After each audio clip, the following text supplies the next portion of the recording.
வணக்கம். 2025 டிசம்பர் மாதம் தனுசு ராசிக்கு எப்படி இருக்கும்?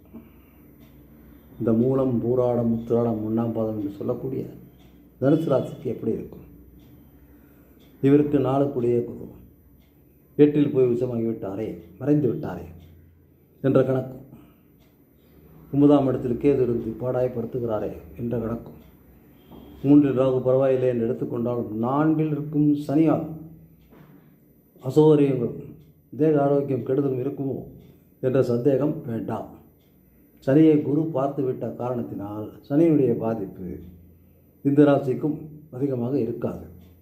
எனவே ஆரோக்கியம் மேம்படும், ஆரோக்கியம் கெடாது. அதே சமயத்தில் 12ஆம் இடத்தை குரு பார்த்து விட்ட காரணத்தினால் செலவினங்கள் கூடும். அஷ்டமத்தில் குரு இருப்பது இவர்களுக்கு ஒன்றும் ஆபத்தல்ல. ராசியாதிபதி 8ல் மறைந்திருக்கிறார் என்றாலும் கூட உச்சம் பெற்றார் என்ற கணக்கில் இவற்றை நன்மையாகவே எடுத்து கொள்ளலாம். அங்கிருந்து குரு இந்த 12ஆம் இடத்தையும் பார்த்து 2ஆம் இடத்தையும் பார்த்து விட்டதால் இவர்களுக்கு செலவு என்ன இருந்தாலும் அதற்கு தகுந்த வரவு நிச்சயமாக வரும். சரியினாலும் பாதிப்பு அல்ல. 3ல் இருக்கும் கேதுவும் அதிகமாக கெடுக்க மாட்டார்.